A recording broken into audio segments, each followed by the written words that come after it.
Wala silang gagawin dito eh. Wala silang kinalaman sa atin dito.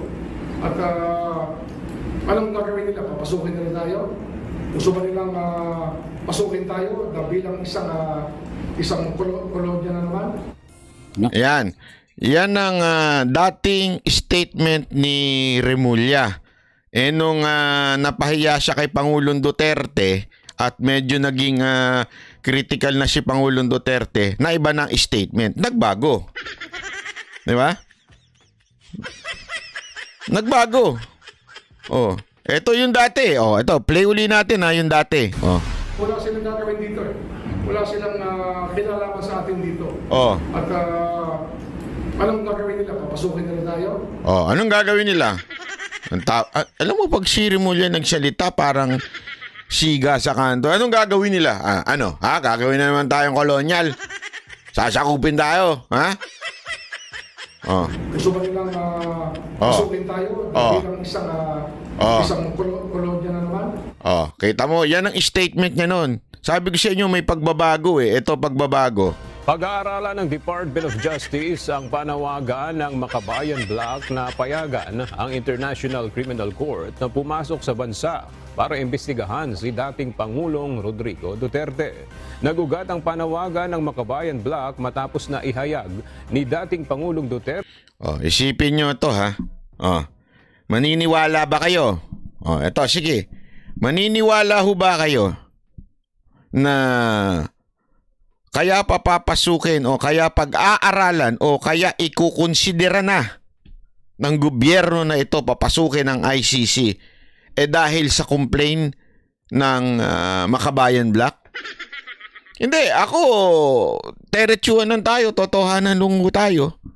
Sa tingin nyo, yun ang dahilan kung bakit papayagan na o pag-aaralan o ikukonsidera na na ipapasukin ng ICC? Hindi ho, kalokohan.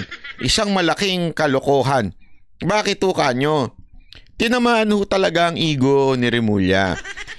Dahil ho dun sa pagtatanggol ni Pangulong Duterte sa kalayaan ng pamamahayag ng mga vloggers, ng lalong-lalo ng Banateros Brothers, tinamaan ang ego nitong matandang to si Remulla.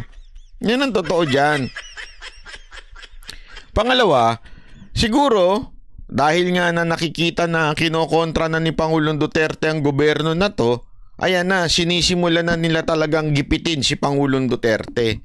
Sabi ko naman sa inyo ewan ko, kayo ho ba bilang mga dati ko pang taga-subaybay at nanunood dito sa Banatbay Live, tanungin ko kayo, di ba sinabi ko na sa inyo yan? Sinabi ko na sa inyo nakatarantaduhan yung statement na yan. Kahit nung noong panahon pa yon, sabi ko wag kayo maniwala dyan sa statement na yan na hindi papapasukin ng ICC. Alam mo, dami nagtawag sa akin doon na fake news daw ako, ha? No. Naalala nyo nun? Diba ang dami nagsabi, hindi, fake news ka, banat ba? Hindi naman totoo yan. Kita mo, linaw na sinabi ng administrasyon na ito. Hindi na ba papasukin yung ICC? Sabi ko, wag kayong magpaninlang, wag kayong tatanga-tanga. Maniwala kayo sa hindi. Eto na, ayan ano lang yan, daldal lang po yan, hindi totoo yan. Sabi ko sa inyo, yung ICC issue na yan, hindi yan tuluyang papatayin. O ika nga, yung issue na yan, hindi yan talagang totaling iiwan ng gobyerno na to. Yan ang gagamitin pang-blackmail sa ating Pangulong Duterte. Yun ang totoo. Di ba? Ayaw niyo maniwala. Sinabi ko na sa inyo yan, noong simula pa lang ng administrasyon nito, sinabi ko na sa inyo, gagamitin yan bilang pang-blackmail o di kaya pang-haras. Kasi tandaan ninyo, pag yan pumasok, kasi ito simple lang naman po yung ICC na yan Yung ka-ICC na yan, walang kapangyarihan yan. Walang huyang kakayanan para mag-execute ng kanilang desisyon. The only way to execute yung magiging desisyon ng ICC kung makikipag-coordinate ang gobyerno. Kasi ang kanilang police power, hindi naman pwede sila magpapasok ng mga banyagang pulis dito para dakpin si Pangulong Duterte. Walang ganun. Di ba? Hindi pwede yun. Ang pwedeng gawin, sabihin ng ICC, ito ang aming desisyon. Nakitaan namin na guilty si Duterte. Ganyan-ganyan.